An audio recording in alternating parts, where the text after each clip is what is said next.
Hey, we are Club Soda and we have met today at the Museum of Croydon with LeisureLink. LeisureLink are a group of learning disabled people who meet once a month to talk about leisure.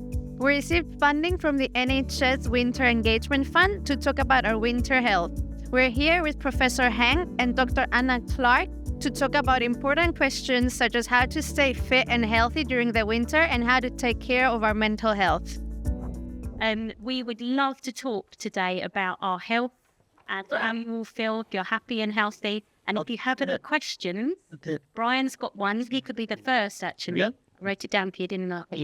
So we had a discussion last week, didn't we, about some of the things that are really important to us. And some are noted down, some will come just as we have the chat. Great. So if it's all right, should we kick off with Brian? Let's do that. Brian, do you want the mic? Okay. What was your question, Brian? We spoke about it extensively. You got to do exercise, you got to do down trip, you got to do exercise, you got to do no nature, no bikini, no chocolate, conduct chocolate. So how can we exercise during the winter, right? You were showing us some of the exercises you do at home. Yeah. I do dancing for the prayer. you do dancing. Sure. So in the winter, we were talking about how to exercise safely since the outdoors is not readily available. And Brian showed us some amazing exercises to do on the spot, but we were wondering what the advice is. Brian, I'd love to see your exercises, actually. I think I think, in the winter when it might be cold or dark or frosty outside, it can be difficult to get out as often, can't it, as it is in the summer months or spring months. So finding things that we can do inside is really important.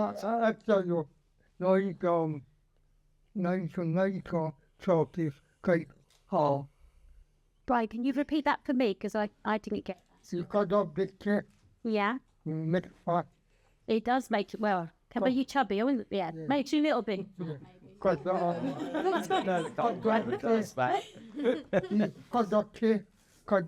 chocolate,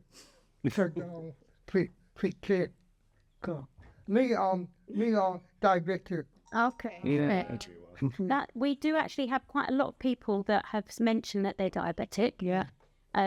So is there anything that you could maybe suggest that would be good for that? For diabetes? Yeah, I think, well, with diabetes, it's important to try and keep a limit on how much sugary food we're eating, isn't it? And in the winter months, it's harder to do that because we're inside more and it's tempting to go to the biscuit tin more, and there are more parties. There's Halloween and Diwali and Christmas, and so there's lots of high sugar food around. So trying to make sure that we pick sort of good food options. And it's sometimes people think it's less exciting, but those vitamin sugar foods like fruit, which is still sugar, so we've got to be careful with things like fruit because that will push our diabetes sugar level up. I can talk to you. My auntie, they cut my auntie less. They down. They cut my auntie less. They cut to that. Oh. She lost her legs with diabetes. That's a horrible complication of diabetes, and that's a really good reminder of why it's so important to try and keep those sugar levels under control. And you started off talking about exercise, and that's a really good thing to mention and to put together with the sugar food question, because sometimes, especially when it's party time, we don't really want to miss out on the party food, right? So we might decide that we'd like to have some birthday cake or some Christmas cake. So one of the things we can do to help bring our sugar level down again after we've had a piece of cake is to do some exercise. And, some even on the spot exercise. It can sound a bit funny, and your friends might wonder what you're doing if you go for a dance straight after you've had a piece of cake. But it can make a really big difference to your sugar levels to keep physically active. So it's important that we choose carefully, and if we're going to choose high sugar foods, have smaller portions and try to include some physical activity, even if that's walking round the room or marching on the spot or doing some dancing or some stretching exercises. Have you walked through? No, Lloyd Park. Lloyd Park? Yeah. Lloyd Park. Lloyd's Park. They do walk to there. And you love a dance, thankfully, don't you, Brian? And the good news is, with cold weather, you can do the dancing at home. So you don't have to go out. Sometimes it's a bit lonely, but some people have groups with Zoom and they do dancing on Zoom and make music on Zoom. So there are ways around it. Oh. That's very helpful. Thank you for that. My question is about having quiet spaces in surgeries for the patient with autism. Are we going to get around that? Sometimes in NHS spaces, it can be difficult to get a space, let alone a quiet space. So I think that, certainly Henk and I, we spend time talking to colleagues about the importance of practices sort of thinking about how they might be able to do this. And also each practice has got a designated lead person who is sort of responsible within the practice for trying to make things better and more accessible for people with disabilities or particular needs. Sometimes if there really isn't a space available because the place you're going to go for an appointment is just not set up for it to be possible to create a separate space, maybe asking to be able to attend at a quieter time of day can be helpful. So one of the times of day that is sometimes quieter in the GP surgery is sort of the early afternoon, after the morning surgery and before the afternoon surgery. That can sometimes be a good option. And sometimes, in our neighbourhood, we've got a neighbourhood hub that has got Saturday appointments, and sometimes Saturday can be a quieter day. The issue there is if you are looking to see a particular healthcare professional, then they might only be available at a certain time. So there is a bit of negotiating to be done. Agree, and it's a really important thing. So thank you for mentioning it. Have you got any hacks No, to it is, sort of... it is an important issue, especially with autism. I think we all have a little bit of autism, but that's a different question and a different topic. But also the surgery needs to know that you want a quiet place. So it needs to be on your notes. And you can ask the surgery to put a special note on your record that if you ask for an appointment, it will be on an easier time or a better place. So that is possible. As mentioned already, quieter times like the Saturday. An achievement at the moment in the hospital is that at A&E there are special rooms that are much quieter. So that there are movements within the NHS to provide it, but it is difficult. If you want it even further, there is something called the Universal Care Plan, and it can be put on there. So the ambulance service will know it, A&E will know it. So all these things are available, but we need to know. Is that like the passport, like a passport to make? It's an electronic passport. Yeah. So like for example, that when I for the same earlier, when I went to end up in A&E, yeah, they knew that I had disabilities. Yeah. Things. So that makes it a life easier for the patient and Absolutely. for the... Yeah, but also the Universal Care Plan is available in ambulances. It's available at 111. It's available at 999. So that is a much more comprehensive way of dealing with it. And you can have every passport uploaded into that electronic record as well. Right. Thank you. I know the Croydon University had the system where...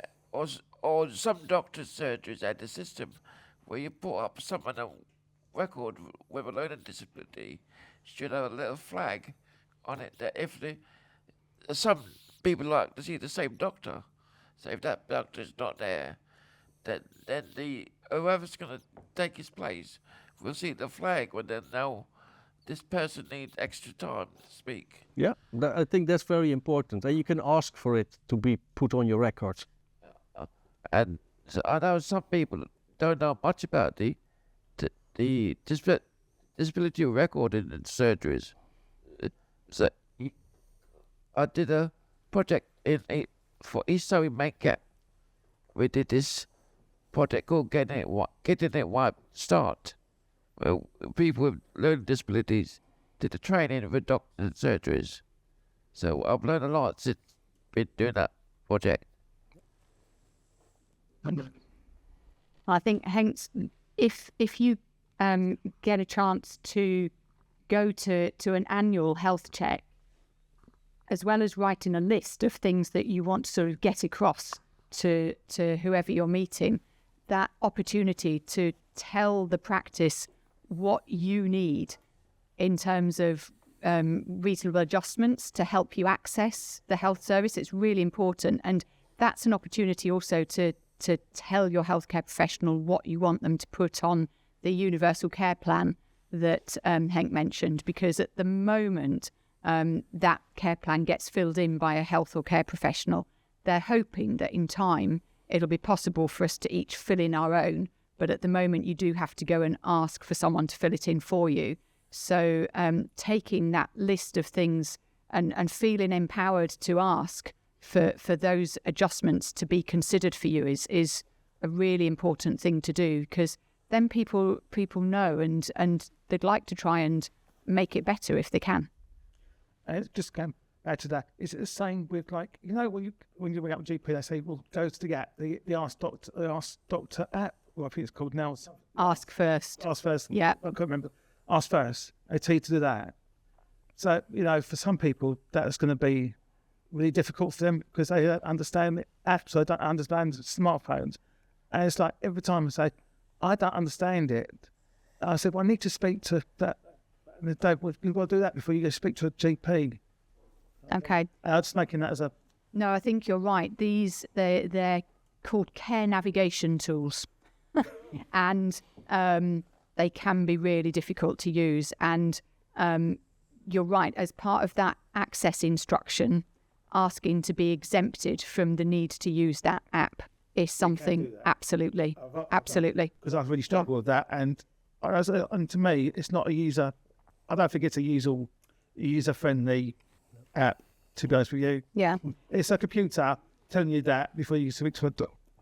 That's just my personal. I can't honestly tell you that every practice will be cheerful about you asking to be exempted, but it is certainly possible to ask to be exempted, and the vast majority of practices have still got a person on a telephone, or at least a team of people on telephones who can talk to you when you ring, instead of yes, and when you get through, instead of having to go through that app. Yeah, really important. Thank you. Yeah. What does it mean if somebody doesn't understand something? Yeah, right.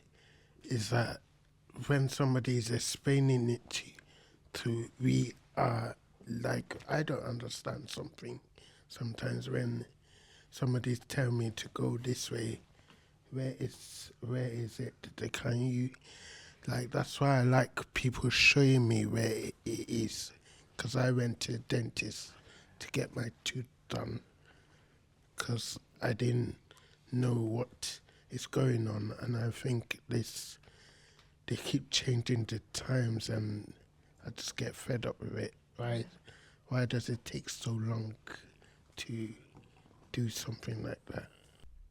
Yeah, you're right, and it is also your right to have changes, and that's what they call the reasonable adjustments. GP surgeries, anyone who works in the NHS should help you with that.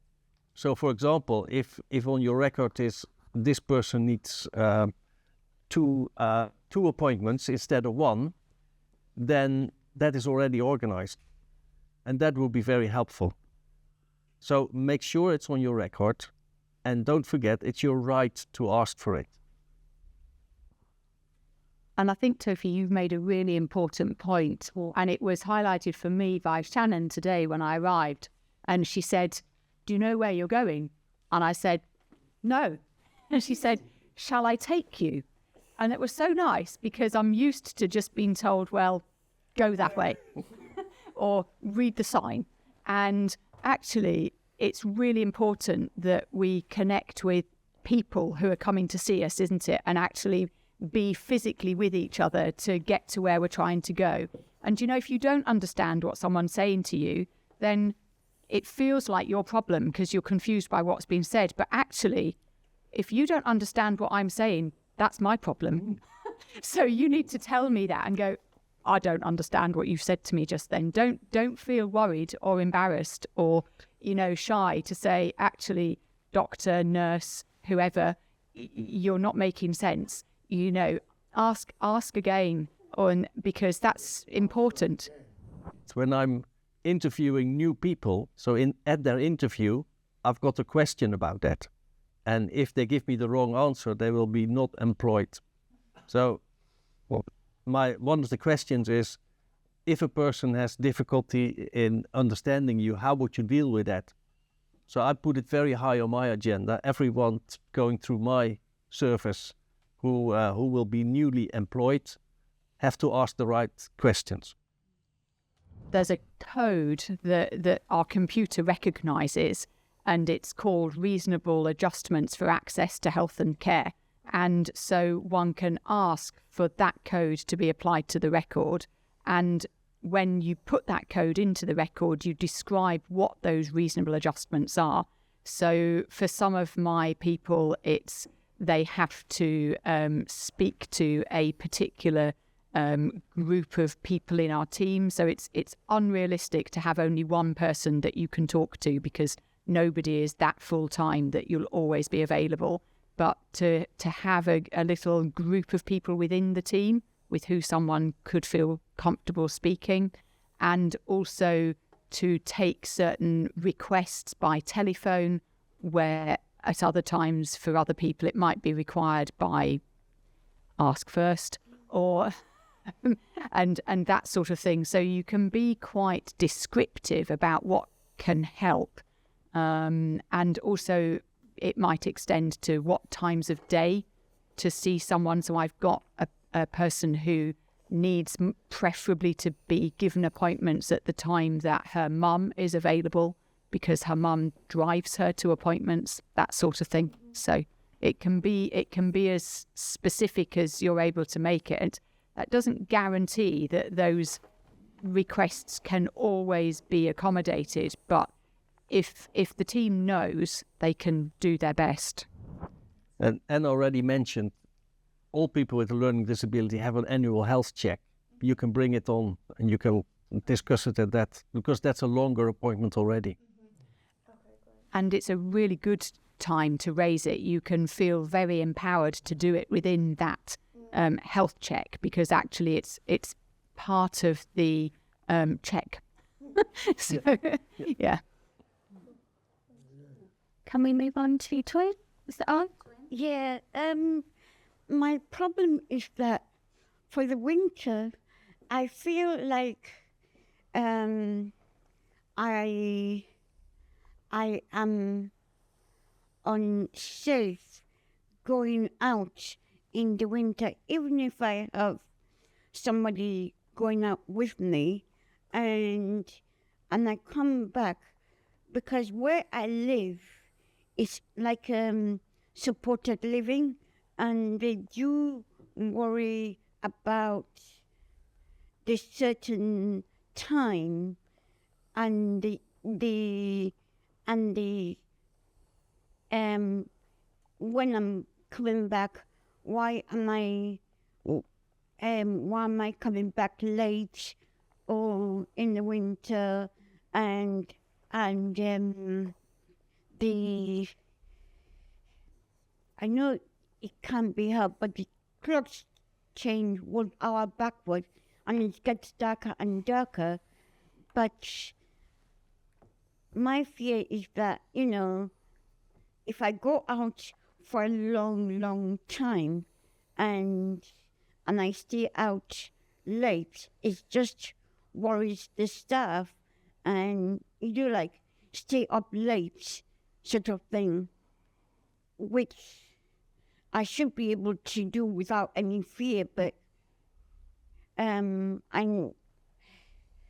just have I have to be careful, look behind me, and what is happening in the world, and so that nobody harms me and nobody gives me, kidnaps me, I just feel like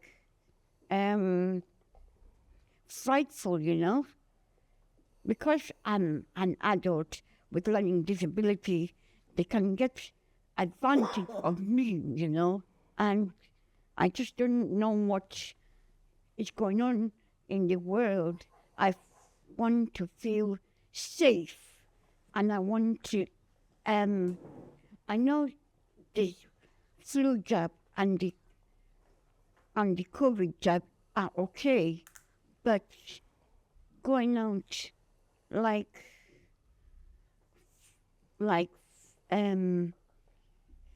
if I go out at about 3 o'clock and don't come back until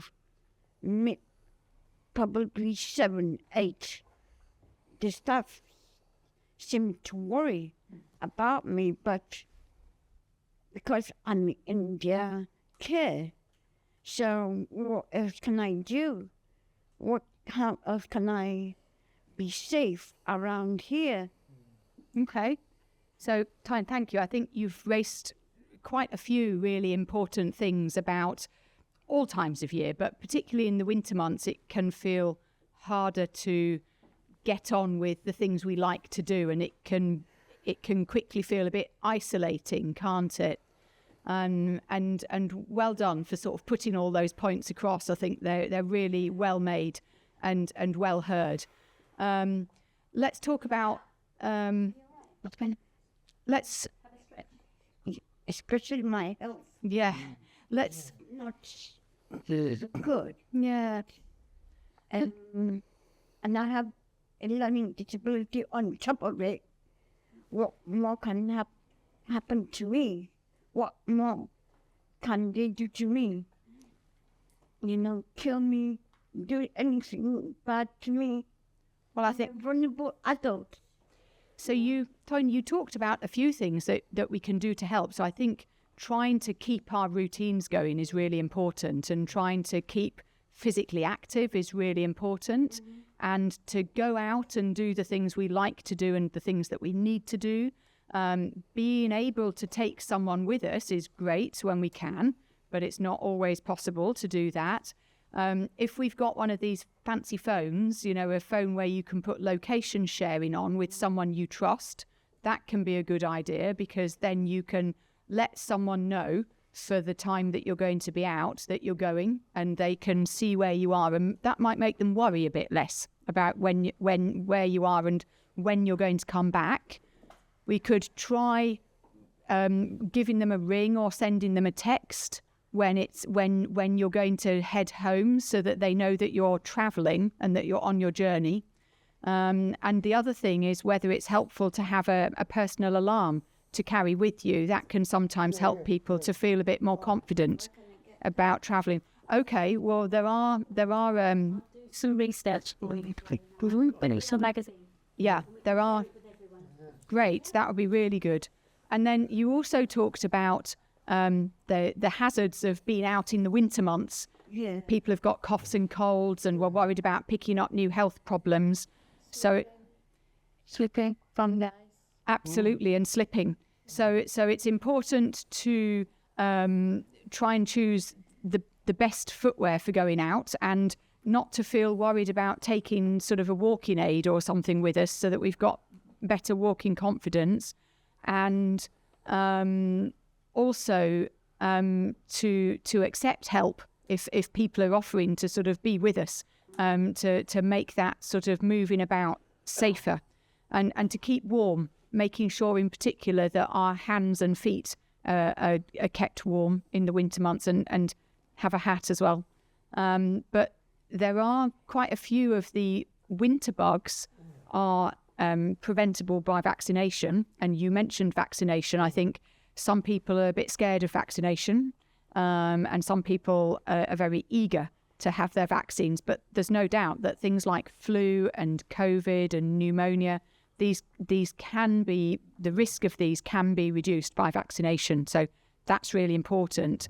And also talking about vaccinations, if you can't get to the GP surgery or you feel too frightened, then the community learning disability team can do the vaccinations at your home. So that's something they can offer. You need to have a learning disability diagnosis, otherwise they can't do it. Unfortunately, that's how they are commissioned, but they can do that. So via your GP surgery, they can be contacted. Is that the same? Is that the same?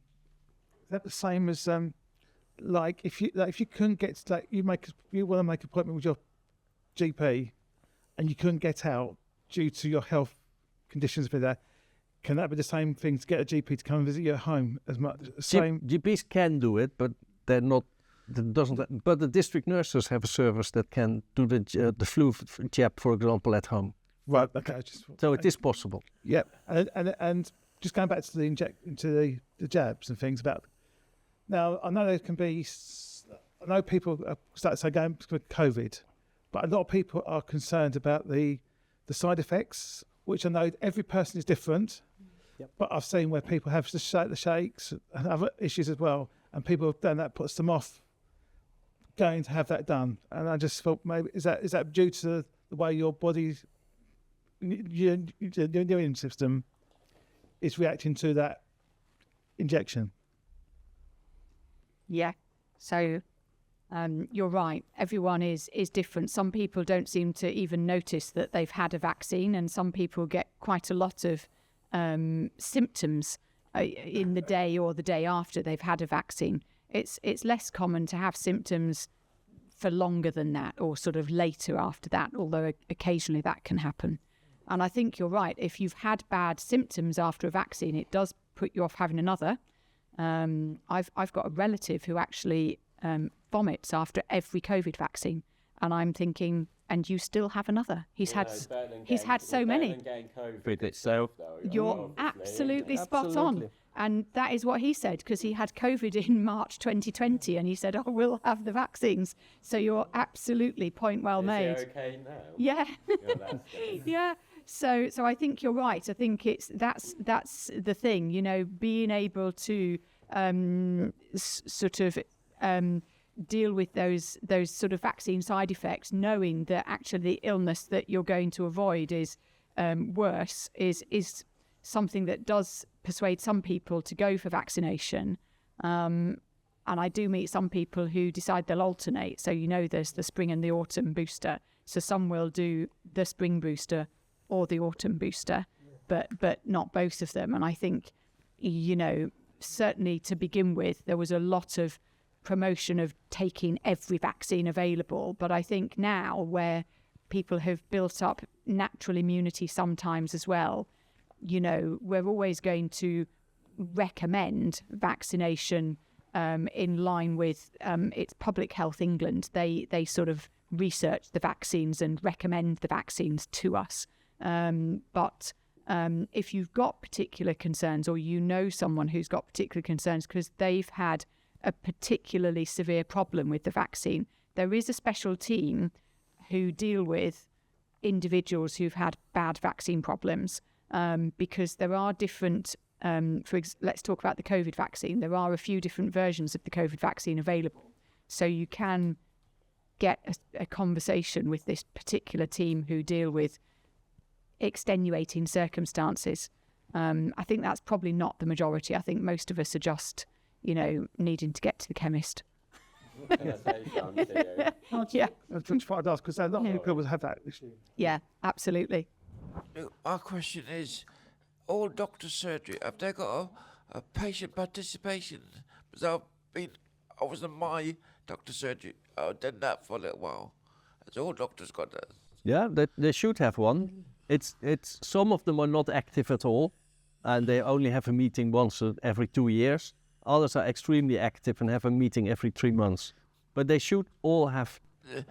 Should they could they ask somebody with a learning disability to go to these sort of meetings? There's nothing against that.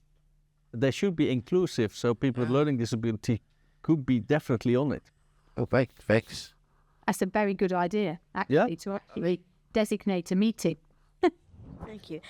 Yeah, I've kind of got a question as well, be honest. So like what I agree with Toyin actually, because I'm very vulnerable as well, in the winter as well, and I get very bad asthma. So I've been diagnosed with asthma for a long time now, and it sometimes gets very bad in the winter.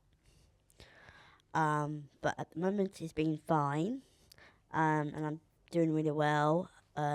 Last week I went for my learning disability review with my local DP at Detmark Road surgery. And we mentioned that I'm very vulnerable, and that, you know, about my asthma and that in the winter. But my question is what Terry said about when it started, the COVID, when COVID started years ago now, that nobody came to. I know you're not allowed to see your DP because everyone was isolated at homes. But because of my asthma was getting bad at that time, and there was nothing for me to do, because I'm also the same thing like Toyin, I'm in supported living as well, but I still see my parents now and then. But my question is that because people with my condition for asthma, and you're not allowed to go and see your DP, you know, to see how you are and how your asthma is, and there's nobody came to your house or anything, but really they should have, you know, if people who are very vulnerable like me, because I got Down syndrome, they need somebody to, you know, just, you know, keep an eye, you know, how your asthma is doing, and what does it, you know, if it was me, for example, I would have a seizure, you know. So my question is, why can't people just visit our homes when we were in lockdown? Lockdown is over, so that's good news. Yeah. So we don't have these restrictions anymore. No. GP surgeries are stressed to organize home visits, but as I mentioned before, there's a community learning disability team. They can visit you, and they're happy to advise you and help you further. You need to be referred via your GP surgery, and then they can offer you a lot of help. That's interesting, because nobody knew that was available until today. That's why these meetings are so important. Yeah, yes, I'm saying exactly. Yeah. If you don't know that's there, you wouldn't know about that. And I know that team very well. They're very accommodating. They're very nice. Yeah. And they've got a lot of knowledge. Yeah, that's just easy to know. Yeah.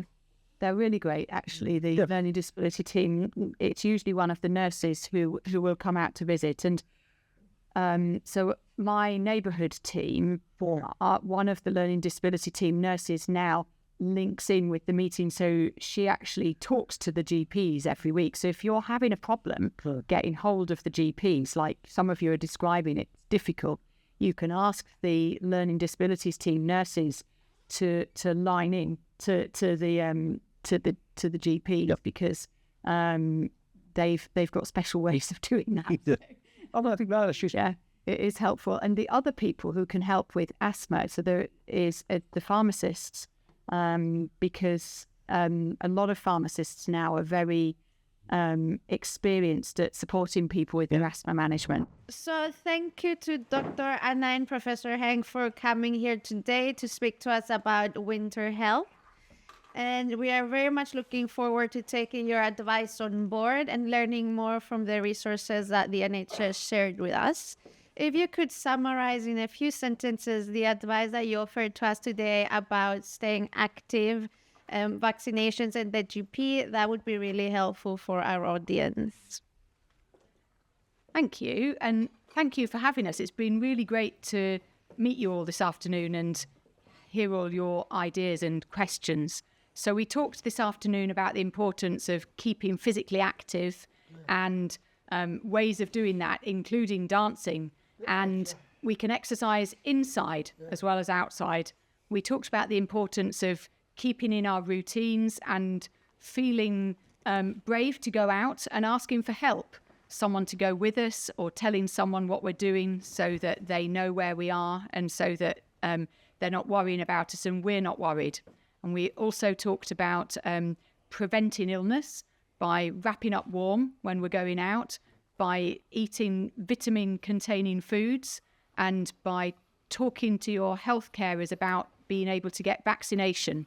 And we also talked about being able to link in with the Community Learning Disabilities team, who we can put you in touch with, and also who you, we hope, will be able to contact through your doctor's surgery.